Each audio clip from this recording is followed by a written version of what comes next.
pasyalan ko lang kayo. Bibigay ako ng ano na pambili ng ulam, no? 2,000 po. Thank you, sir. Ang laki mo rin. Okay lang yan. Hindi, wag po kayo maya. Para pambili ng bigas, ulam. Nakita ko po yung sitwasyon ninyo, talagang napakahirap magsimula. At saka alam kong hindi pa agad-agad mga pagtrabaho yung asawa nyo. Karamihan dito, nasira yung mga hanap buhay. Sira. May kasabay ng ulan to guys, may kasabay na ng ulan.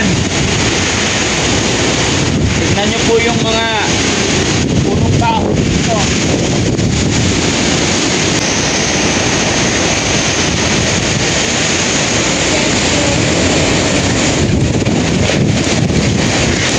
Oh, na guys, ito na, dito na yung mga punong kahoy sa harapan ng bahay. Malapit na. Dala na. Allah.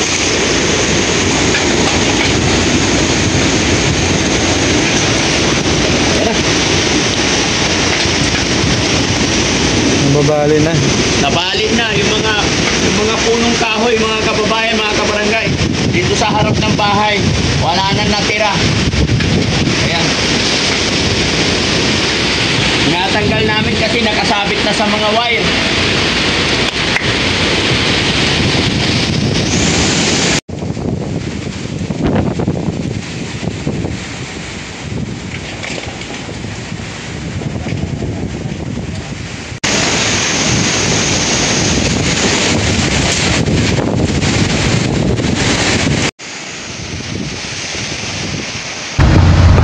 Time check mga kababayan, mga kabarangay.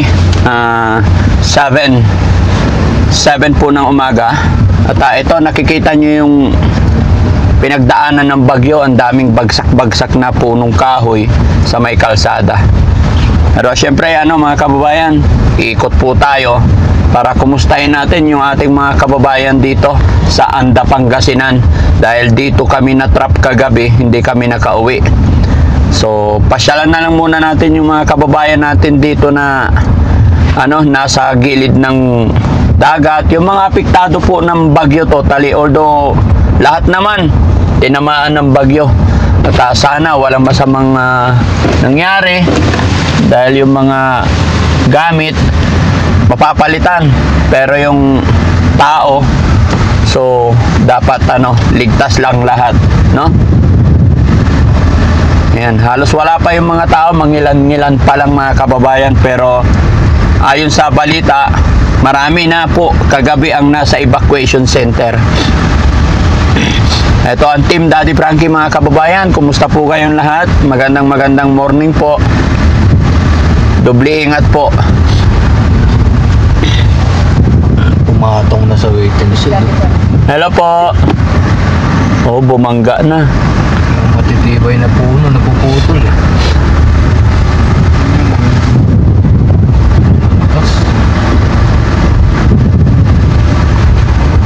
Yan, kawawa mga tao, syempre walang hanap buhay, walang pagkakitaan.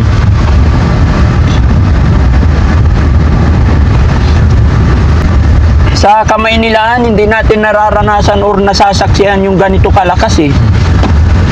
Kaya si Aling Rochelle takot na takot kagabi. Hindi. Iba yung hampas pag nandito ka sa bundok, tinan mo yung mga kawayan, bali-bali. Sobrang lakas yung ibay niyang kawayan na yan, mabali mo na. Oo. Kung hindi malakas talaga nga. Oo, hindi basta-basta nababali yung mga yun.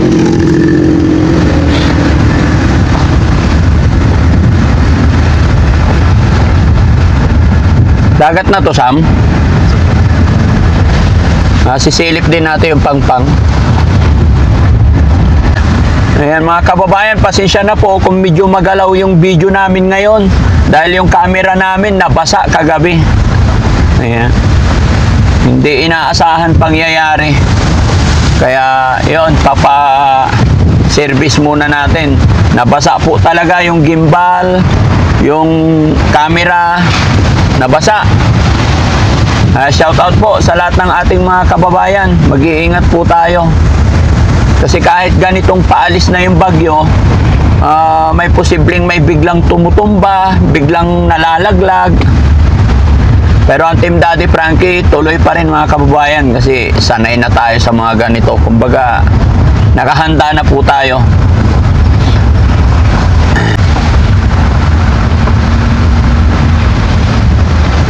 Buti na lang hindi ganoon kalakas ang ulan dito, ano? Walang masyadong tubig. Oo, walang masyado.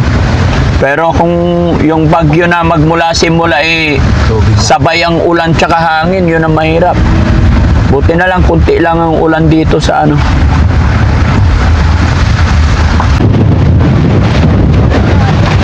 Grabe, ang lakas pala dito. Ha? Oo. Boss, kumusta? Ha? Malungkot? Kaya mo lang mamaya. Hello po. Morning.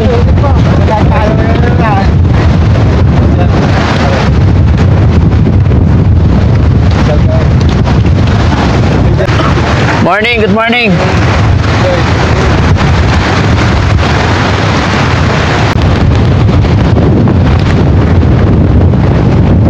Ang lakas ng hangin. Nakakatakot mga kababayan. Pero yung mga kababayan natin, kinukumpuni pa rin nila yung mga gamit. Ayan, yung mga gamit nila na nasira kagabi.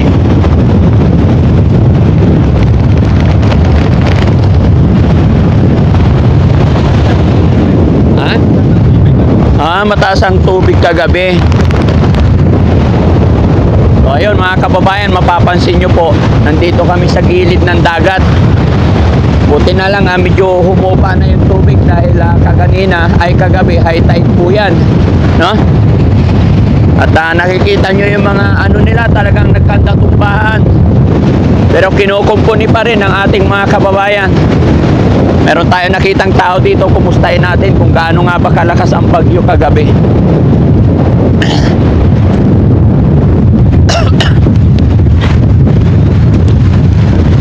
Tay, good morning! Morning po. Kumusta ang Kumusta ang bagyo dito? Ay, malakas. Malakas? Oh, was out ang baklat ko dyan. Oh. Ano? Ay, sa inyo yung mga yan? Oh, naanod yung buong ano ko dito na nung bagyong imong pa. Hindi Oh. ko umang dyan oh. Yung isa nawas out na naman. Na-wash out na. Eh ngayon, sira na naman. Sira na naman. Bali, 3 baklat ko.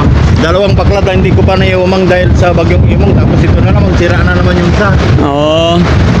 Ayun mga kababayan, si tatay, hindi pa siya nakaka-recover sa Ayun na naman, sira. ayon sa kanya, hindi pa siya nakaka-recover doon sa unang bagyo, nakaraang buwan lang. At ngayon, eto na naman daw, no? Tay, may tanong lang ako. Gaano kalaking pinsala nung bagyo sa inyo? Ay, malaki. Siguro, mga libo-libo ang nagastos yan, ano? Tapos nawala lang. Oo. Hindi na yun maibabalik? Hindi Hindi na. na, nawala na eh. No, ay ninaanod na talaga. Oo, naanod na. Hindi na nga mahanap ko. Nandyan yung mga kawaya yan ang pang ano ko sa baklan. Oo. Nawala. Tapos yung nandoon, oh, kunti na lang ang natira dyan, oh. Mahaba yan. Tignan mo, yung mga giba-giba na ano. Oh, lahat giba-giba nga eh, pati yung mga daanan na. Papunta doon kasi yung hangin ganyan, oh. Ito ang naggiba ng ng mga ano ko dyan, oh, eh. Itong tulay na kawayan na ano nila. Opo. Kasi sobrang laki ng tubig kagabi. Oo. Saka maalon. Kaya yung mga nakasipti na ano namin dyan, binasaot niya, On. parang Nahampas. naampas yun. Kaya naghiwa-hiwalay na yung mga ano namin. Paano yun? Gagawa ulit kayo? Magbukan kami uli ng maraming kawayan. Kawayan ulit. 200 piraso. Ang laki nun, laking gastos. No? Kasi, 10,000 siguro. Ano pangalan nyo, tay? Bilin Morris. Oo. Ayan mga kababayan, si tatay nakasaksi or sila po yung isa sa mga naapektuhan ng Oo. bagyo kagabi. No? So, ibig sabihin tayo, ang tubig kagabi, umabot daw dito sa ano? Ano na yan, nawinas out. Pantay dito yan, yung tulay na ginawa nila kasi pag low tide, walang tubig dyan, kaya dinagdagan yan. Oo. Yan ang nawasat ngayon, kaya yan ang nagsira sa mga, ayan, yung nakabalangtra na kawayan namin dyan na Opo. pinasuot niya yung banda dito. Di bali tayo, basta walang nasaktan na sa Oo, pamilya okay natin. Naman, oo. Oh, yun ang... Okay naman, pati yung bahay, okay naman. Opo, okay Dito naman. lang sa Bakladuli. Oo. Sige, ayan, salamat sa Panginoon. Thank you tayo, thank you po. Makikita rin yan bagwan, umang na naman. Oo, sige po, salamat. Sige. Thank you. Ayun mga kababayan, isa sa ating mga kababayan na naapektuhan nung una kong lapit sa kanya, halos sa mangiyak-ngiyak siya dahil ayon sa kanya, nakaraang buwan tinamaan na sila ng bagyo at hindi pa sila nakaka-recover. Eto na naman daw, tinamaan na naman ulit ng malakas na bagyo, no? So basta mga kababayan, ano-tano man ang pagsubok na darating sa atin, doble ingat, walang susuko, laban lang, no? Ang importante, walang nasaktan sa pamilya natin dahil kung ano man na mga nasisira ng bagyo talagang kaya pa rin natin palitan yan, no? Okay. Grabe, lakas talaga pag dito sa gilid ng dagat.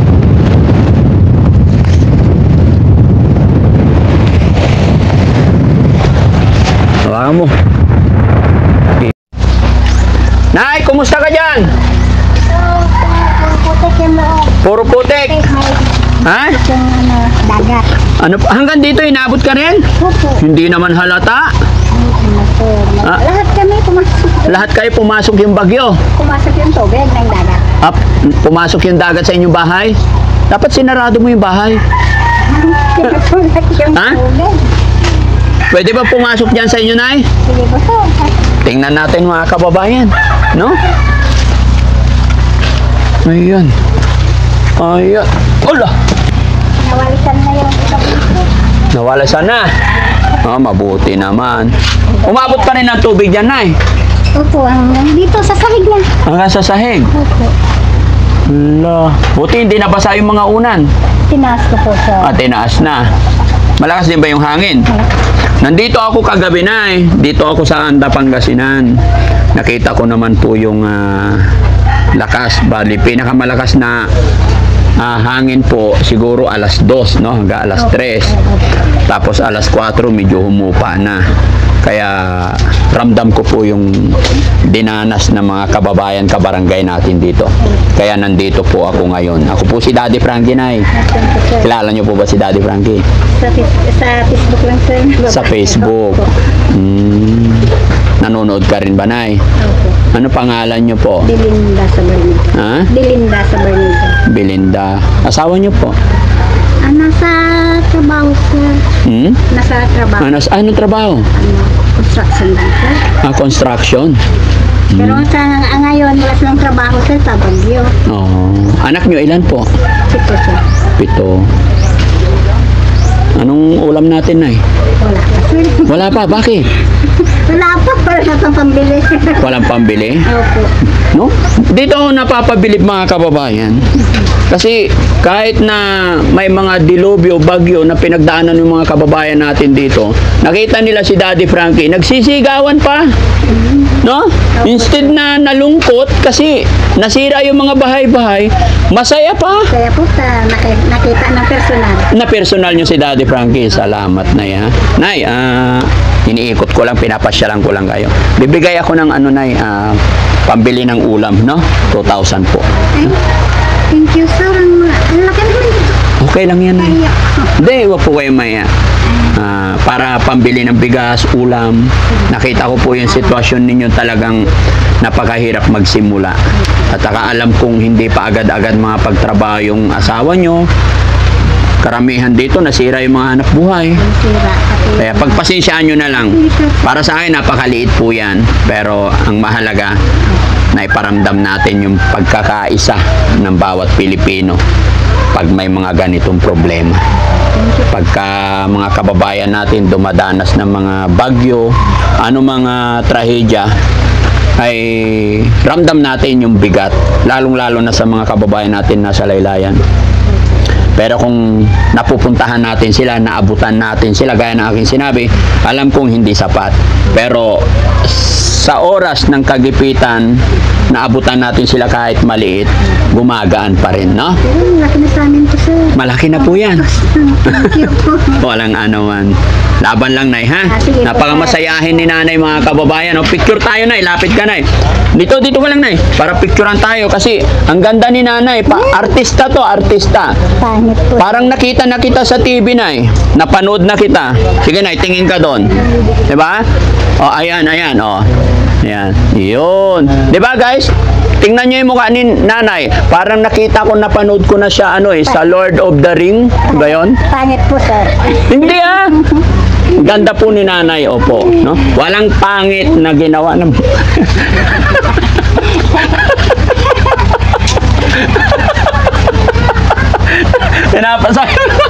Pinapatawa ko lang si Nanay. Pero Nay, may kamukha kang artista. Panuorin mo po yung Lord of the Ring. May kamukha. Sige, Nay, thank you po. God bless po. Salamat.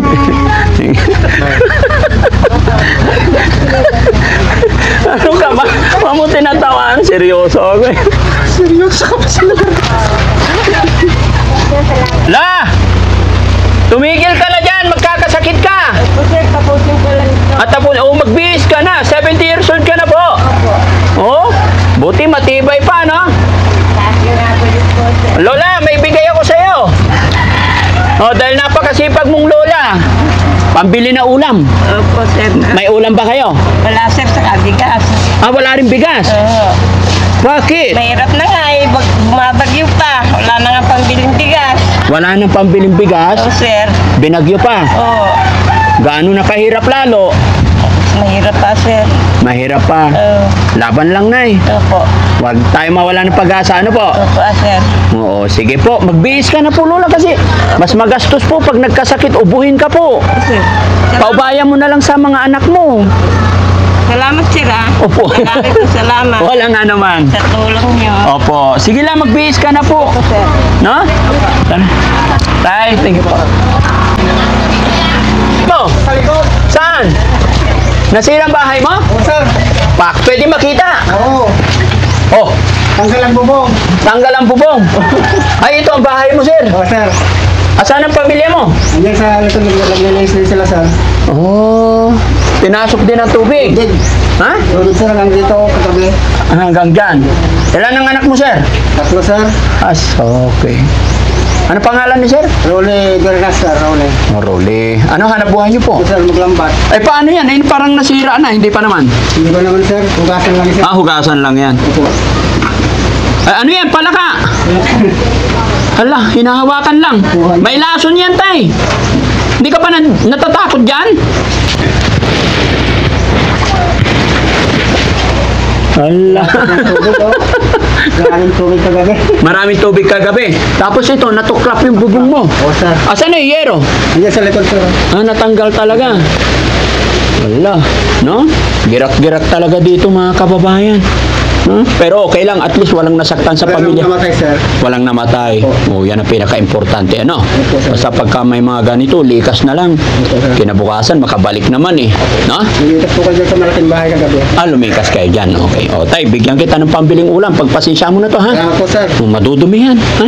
Sige po. Salamat po, tay. Oo, sir. Ha? Thank you, sir. Opo. Sige po. Thank you po. Salamat.